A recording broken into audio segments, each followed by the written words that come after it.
दिव्य ज्योति को सूर प्रकट भा असूरत सारा शब्द लागी सुषमनिया में मोरी नजर लगा। तो जहां प्रकाश होता है वहां शब्द भी होता है।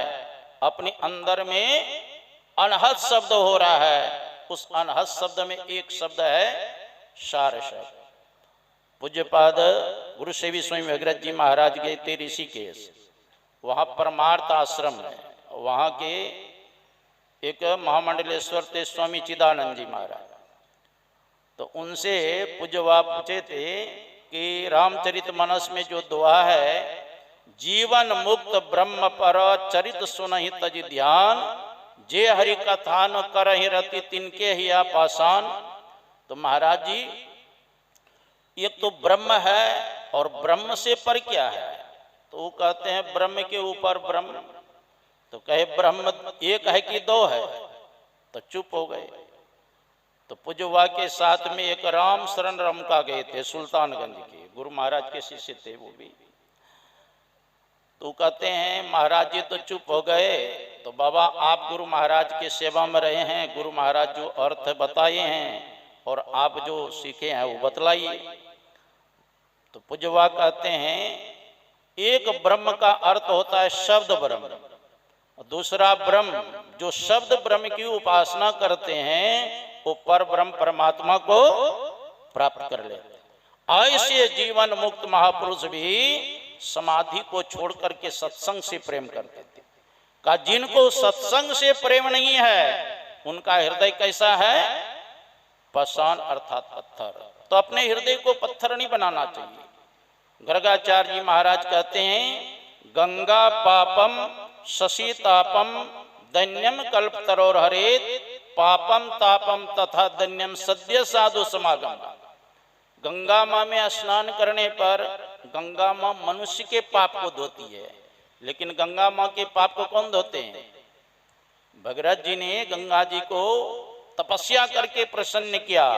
कहा माता जी आप पृथ्वी लोक चलें। गंगा माँ कहते नहीं बेटा मैं पृथ्वी लोक जाना नहीं चाहती हूँ। कहा क्यों? क्योंकि संसार के व्यक्ति हमारे अंदर स्नान करेंगे सारा पाप डाल देंगे मेरे ऊपर, तो मैं तो पाप से भर जाऊंगी, तो मेरा उद्धार कैसे होगा? तो भगीरथ जी ने कहा था माता जी अवश्य ही संसार के लोग आपके अंदर स्नान करेंगे अपना पाप डालेंगे, लेकिन जिस दिन संत महात्मा आपके अंदर स्नान करेंगे उस दिन आप भी पाप से मुक्त हो जाएंगे। तो गंगा माँ को भी पवित्र करने वाले कौन है? संत है। तो कहते गंगा पापम शशि तापम। शशि कहते हैं चंद्रमा को।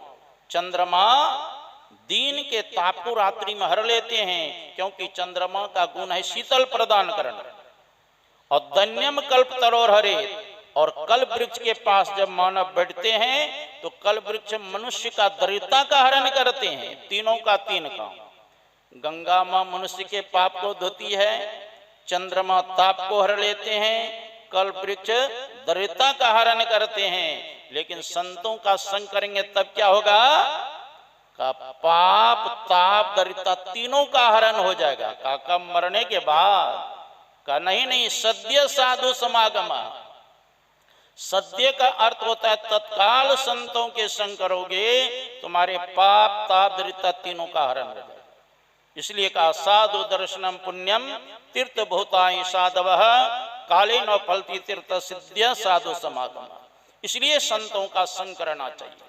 नारद जी ने कहा था सनकादिक ऋषि से भाग्योदय न बहु जन्म समर्जिते न सत्संग मंच पुरुषो लवते यदावे अज्ञान हेतु कृत मोमधंधकार नाशम विधायत दुदेते विवेक।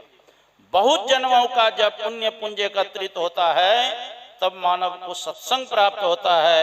जब सत्संग प्राप्त होता है मोह रूपी अज्ञान उसका समाप्त हो जाता है, तब विवेक का उदय होता है। विवेक का मतलब क्या कर्तव्य है, क्या अकर्तव्य है, क्या विधि है, क्या निषेध है, इसकी जानकारी होती है।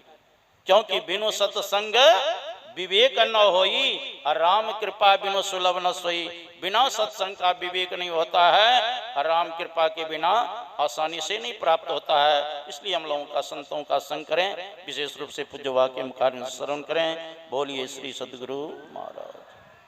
बोलिए प्रेम से श्री सद्गुरु महाराज की जय।